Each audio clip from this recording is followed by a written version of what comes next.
Shalom Bapak Ibu Saudara yang dikasihi Yesus Kristus. Bertemu kembali dengan saya Edwin Hutahian.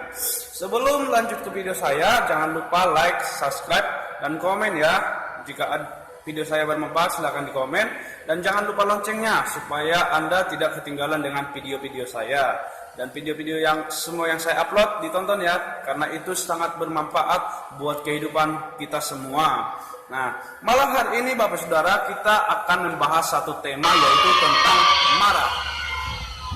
Marah ya, karena banyak orang, bahkan semua orang yang mengalami yang namanya pasti pernah yang namanya marah.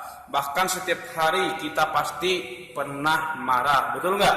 Nah, namun bagaimana sih? Karena kan saat marah kita itu tidak tahu untuk mengontrolnya, kita tidak tahu untuk mengatur apa yang harus kita lakukan saat marah. Nah, di channel kali ini kita akan bahas bagaimana mengatasinya, bagaimana kalau kita marah, bagaimana untuk meredam amarah kita itu. Nah, makanya saksikan ya dari awal, pertengahan hingga akhir, jangan di skip supaya kita mengerti untuk mengatasi marah, sehingga ketika kita marah tidak mendatangkan dosa. Oke, kita lanjut ya. Siap.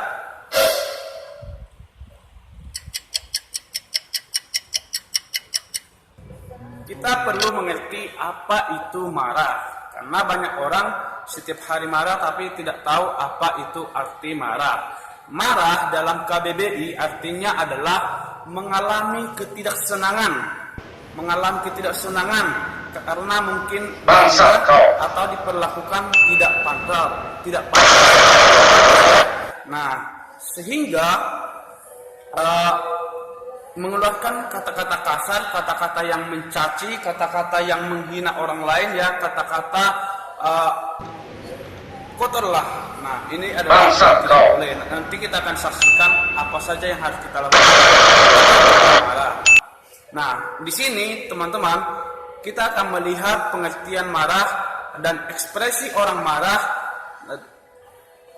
di video berikut ini. Yuk, ada beberapa orang yang saya wawancarai kemarin, bagaimana ketika marah dan ekspresi mereka kalau marah. Yuk kita lihat yuk. Cikrang. Misi Mas Wahyu. Halo, nama Mas Edwin. Mau numpang tanya Mas. Gimana? Menurut Mas Wahyu, arti marah itu apa ya? Kalau menurut saya itu arti marah itu adalah sesuatu yang keluar dari hati karena persoalan, permasalahan, mungkin ketidakpuasan karena nggak pernah bersyukur kali, dia marah gitu kan. Iya. Kalau nggak bersyukur bisa nendang meja ya? Nggak cuma nendang meja, lempar piring kayak piring terbang gitu lah. Iya, makanya itu kalau orang marah kan gitu. Wah, apalagi kalau saya marah. Ekspresi marahnya gimana Mas kalau marah? Kalau saya, apa lu lihat gue? Nah, itu.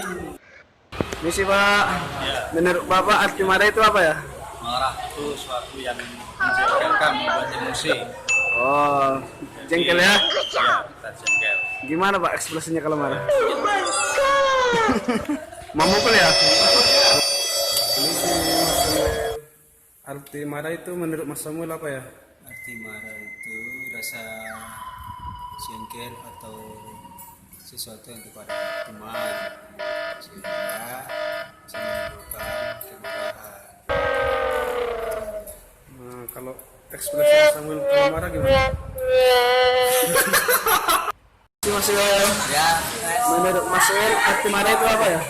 marah. Ya. Marah itu berarti gak bahagia. Bahagia? Ya, Gimana itu? ya marah itu marah aja. Marah. Ekspresi marahnya gimana Mas? Jelek Mas.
Kayak mungkin bisa kalau orang itu mengeluarkan unek-uneknya terus ngomong yang memarahi atau Kasar. kasar Hmm.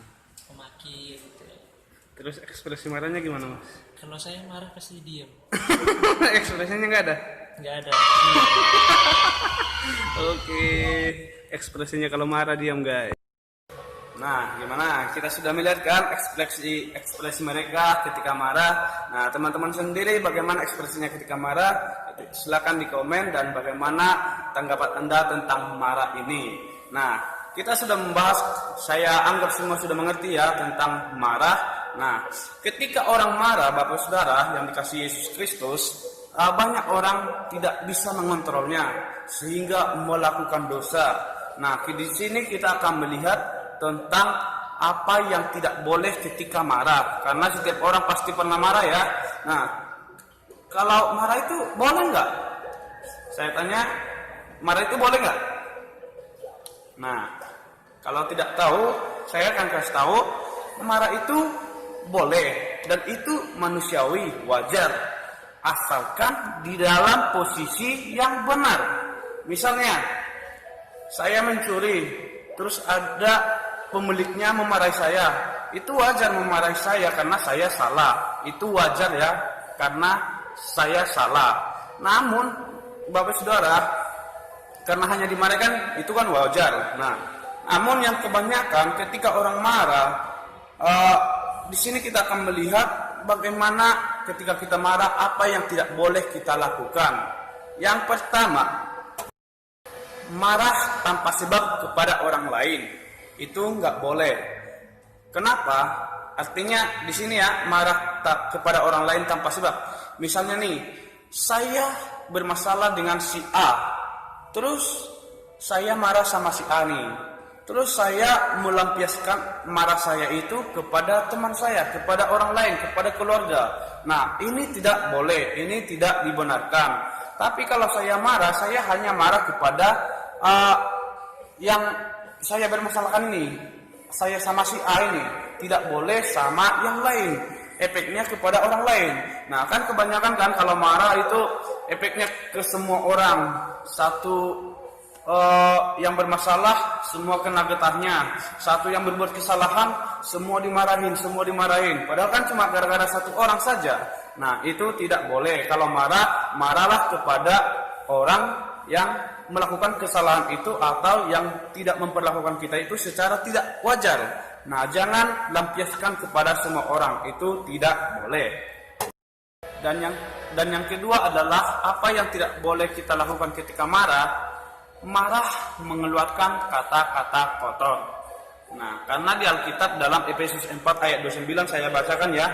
Janganlah ada perkataan kotor keluar dari mulutmu, tetapi pakailah perkataan yang baik untuk membangun di mana perlu supaya mereka yang mendengarnya beroleh kasih karunia.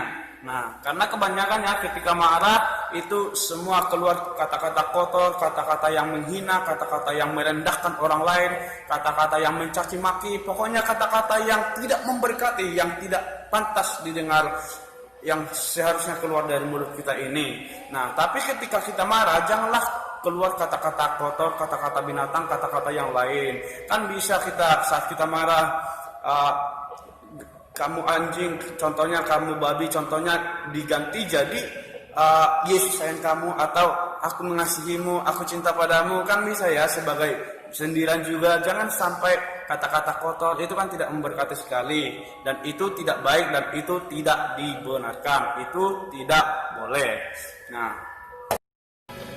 dalam Efesus 4 ayat 29 berkata, Janganlah ada perkataan kotor keluar dari mulutmu, tetapi pakailah perkataan yang baik untuk membangun di mana perlu, supaya mereka yang mendengarnya beroleh kasih karunia.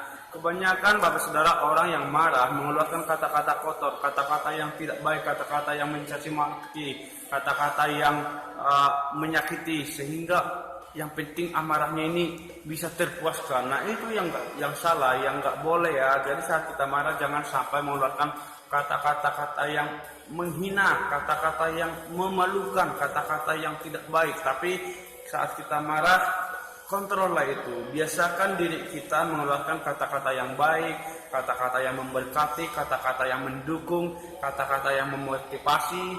Jangan kata-kata yang melemahkan orang lain, karena itu sangat tidak baik dan itu adalah dosa. Itu kita harus bisa lulus ya di sini. Jangan masih udah Kristen, sudah ibadah, sudah pelayanan, sudah pendeta, tapi masih keluar kata-kata kotor, kata-kata yang tidak baik kepada orang lain saat marah. Kontrollah itu supaya itu memberkati orang lain. Dan yang ketiga adalah apa yang tidak boleh dilakukan ketika marah. Marah membanting pintu, mukul-mukul meja dan lain-lain, lempar-lempar ini. Nah, itu tidak boleh. Kan tidak ada salah barang itu. Kenapa harus dilempar? Kenapa harus dipukul? Yang rugi Anda sendiri. Bisa saja kaki atau tangan Anda itu sakit karena mukulnya ya. Mukul kaca, mukul yang lain, karena tidak terkontrol lagi ya. Banyak orang melampiaskannya ke kursi lah, ke meja lah, banyak lagi ya. Contoh-contohnya bisa melempar, pokoknya semua terbang, bisa piring terbang pun akan dilakukan ya. Jadi itu tidak boleh, kan tidak ada gunanya. Kalau kita lempar piring atau tendang kursi, ada gunanya? Enggak kan? Masalahnya tidak selesai kan? Enggak, malah Anda yang akan rugi sendiri. Jadi tidak dibolehkan dan tidak dibenarkan. Ini merugikan diri Anda sendiri. Karena tidak ada salah kursi itu ya, jadi sayang kalau ditendang. Lebih baik kalau marah, nanti akan saya kasih tahu ya. Kita lanjut dulu apa yang tidak boleh dilakukan ketika marah. Kick it down.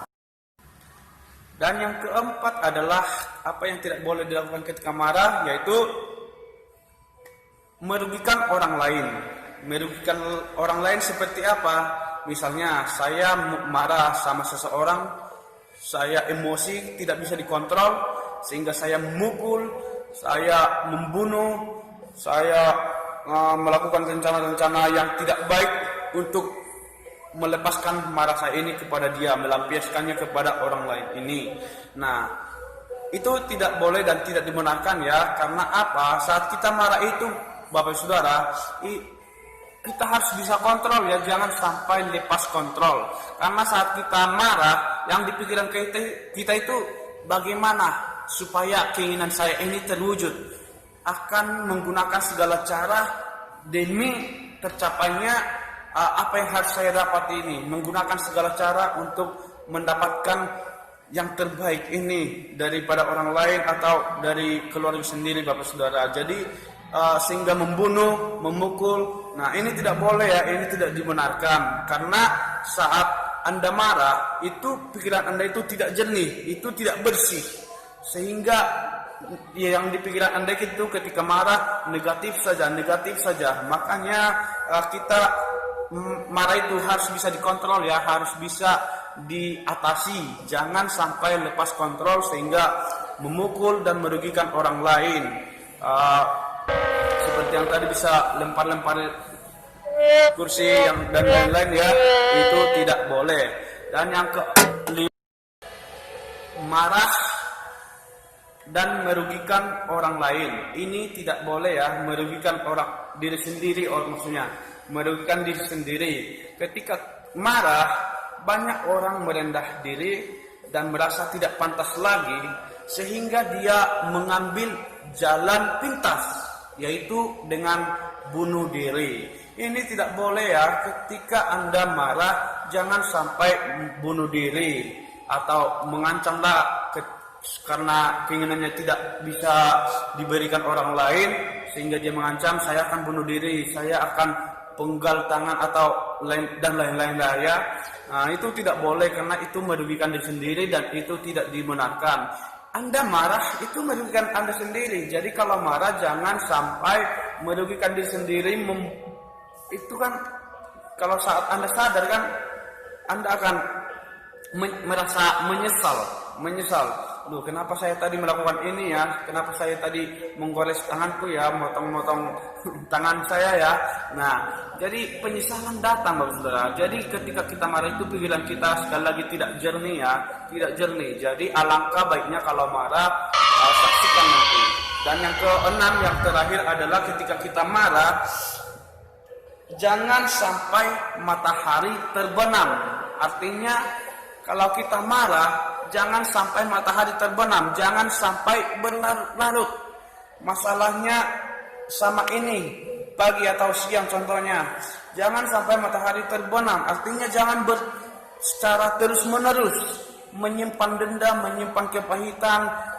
Satu keluarga bisa tidak saling ngomongan karena masih marah. Itu tidak boleh ya. Kalau marah diselesaikan secara baik-baik, secara kekeluargaan. Jangan melakukan kekerasan saat marah. Itu tidak boleh ya, dan itu tidak dibenarkan. Karena itu akan berefek ya kepada orang lain saat kita marah. Efeknya itu kepada orang lain dan orang lain juga merasakan dari amarah kita itu. Jadi kita harus bisa kontrol, jangan sampai matahari terbenam. Di dalam Efesus 4 ayat 26 dikatakan di situ, dan di Efesus 4 ayat 26 berkata, apabila kamu menjadi marah, janganlah kamu berbuat dosa. Janganlah matahari terbenam sebelum padam amarahmu. Artinya Bapak Saudara, kita marah jangan sampai berlarut-larut, berkepanjangan. Kalau ada masalah, marah kepada sesama, diselesaikan secara baik-baik, secara keluargaan. Jangan sampai berlarut-larut, tidak tanpa penyelesaian. Tapi kalau ada masalah yang tidak enak di hati saudara, katakan secara bertemu empat mata, tapi tujuannya positif ya, jangan yang negatif, merencanakan kejahatan kepada dia. Tapi jangan sampai matahari terbenam, artinya jangan sampai menyimpan kepahitan. Karena kalau kita menyimpan kepahitan ya, itu akan menjadi penyakit. Misalnya nih, si A menghina kita, menyakiti kita, pokoknya melemahkan kita, marah satu, kita simpan nih, kita tidak bereskan, kita tidak mau selesaikan. Terus datang si B, dia dihina, dicaci maki, tambah lagi, terus orang lain lagi, tambah orang lain, sampai menumpuk Bapak Saudara. Dan ini suatu saat nanti akan keluar sehingga ini akan menjadi penyakit Bapak Saudara. Penyakit, dan ini akan merugikan diri sendiri. Jadi kalau Bapak Saudara sakit atau marah, selesaikanlah secara baik-baik. Jangan sampai matahari terbenam, jangan sampai berlarut-larut ya, supaya cepat selesai, supaya cepat beres. Karena banyak orang sudah dalam satu keluarga atau misalnya kepada orang lain dalam satu rumah bisa tidak sapaan, tidak saling ngomong karena masih marah, masih dendam, tidak mau komunikasi. Nah, ini tidak baik, ini tidak boleh ya. Selesaikanlah segera supaya hubungan Anda kembali bersatu normal. Nah, apalagi dalam keluarga ya, jangan sampai diam-diaman, suami istri diam-diaman, anak diam-diaman. Cepat rangkullah mereka, selesaikan, jangan ditunggu nanti atau tunggu terjadi musibah dulu baru mau ngomongan. Jangan ya Bapak Saudara, tapi selesaikanlah secara cepat, jangan ditunda. Oke? Jadi bagaimana caranya mengontrol marah kita itu saat kita marah supaya kita tidak salah langkah, supaya kita tidak lepas kontrol? Caranya adalah kita perlu diam. Karena diam itu ya, saat kita diam, marah kita pendam dalam diri kita ya, kita bisa pendam sebentar ya, tapi jangan lama, karena itu kan menjadi penyakit. Kita bisa tahan dengan berdiam, jangan dilepaskan. lewat ekspresi yang tadi, melempar atau menendang, membunuh, lepas kontrol. Saya sendiri ya, kalau saya marah itu saya memilih diam.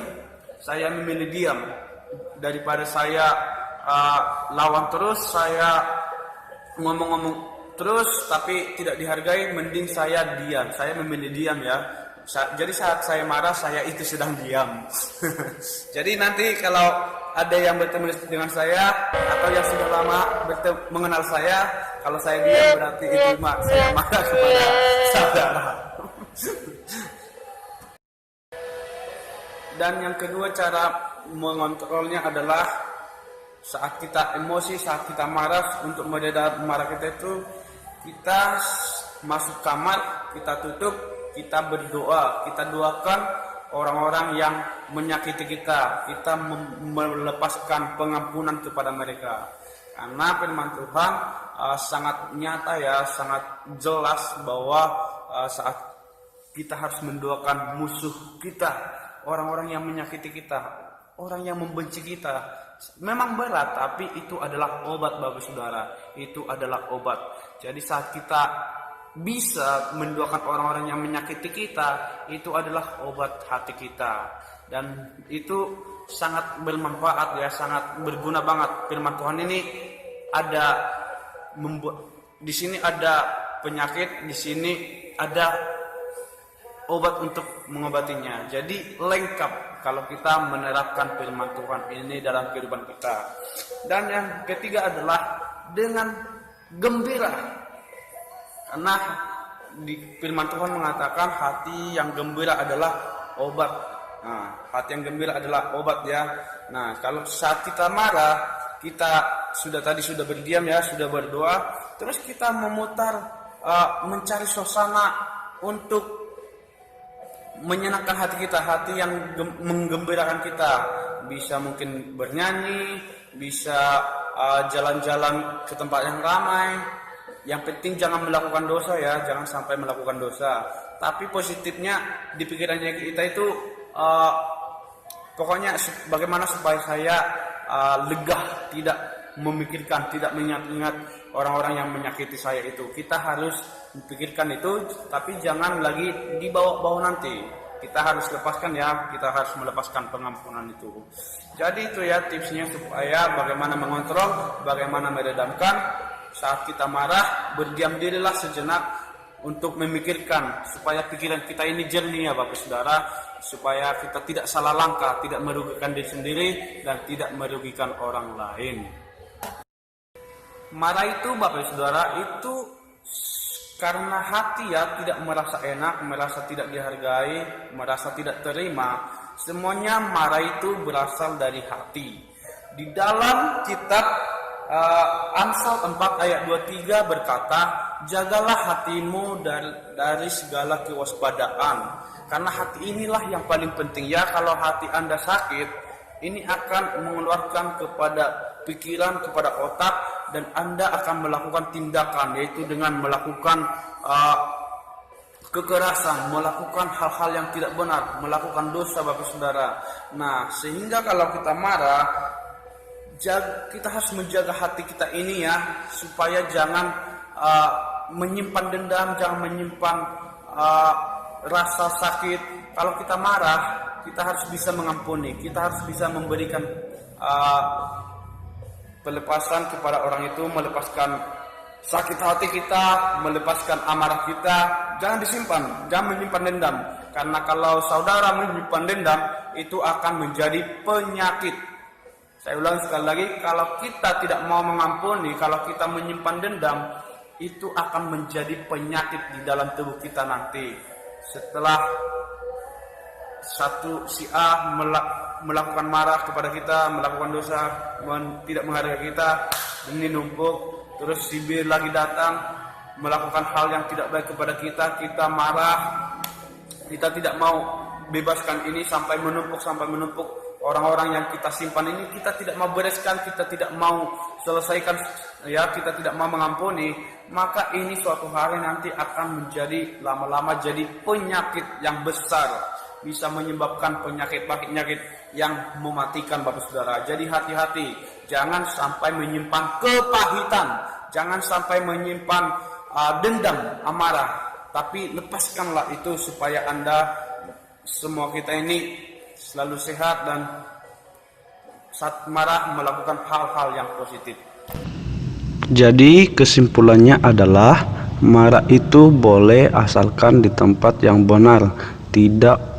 Marah itu tidak dilakukan secara terus-menerus atau setiap hari, nggak melewatkan satu hari. Kalau tidak marah itu yang tidak boleh ya.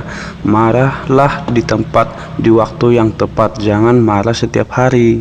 Itu ya yang pada intinya ya, jangan jadi marah itu menjadi gaya hidup kita, marah itu menjadi kebiasaan kita, jangan, itu tidak boleh. Karena orang-orang yang di sisi kita, yang di sekitar kita itu akan merasa tidak nyaman dengan kita. Jadi berhati-hatilah supaya kita ini menjadi berkat.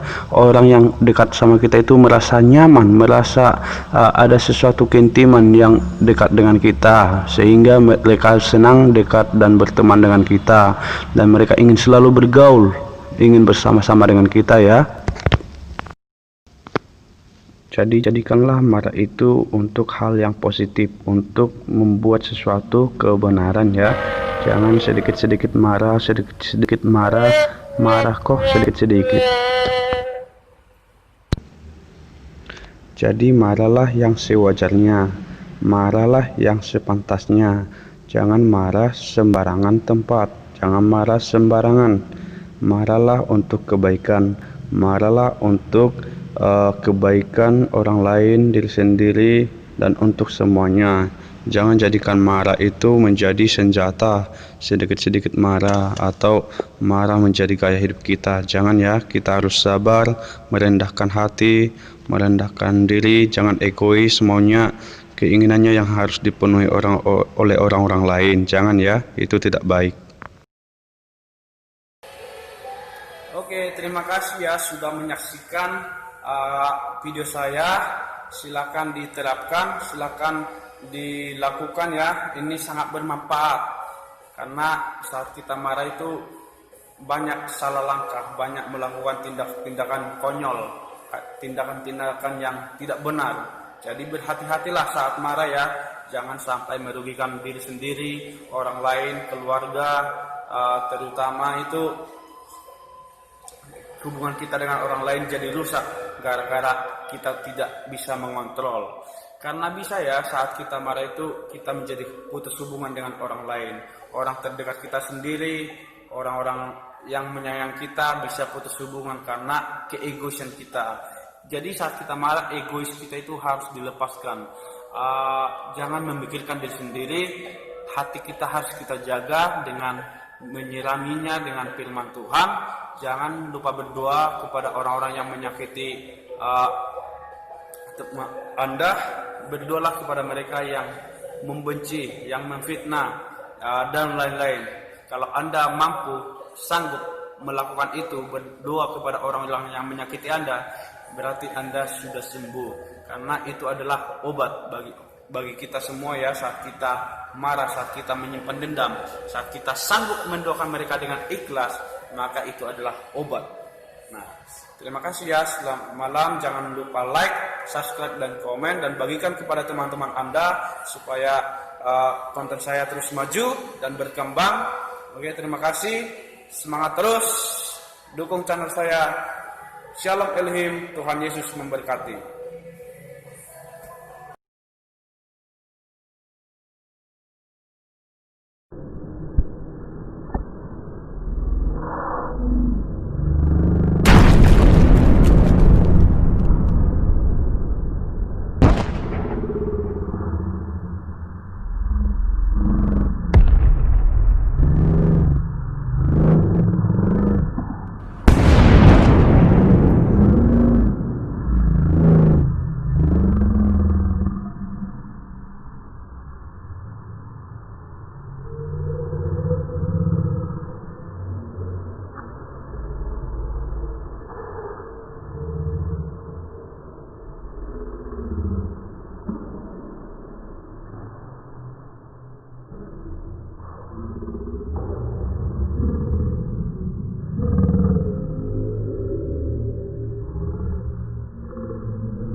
Ha ha ha!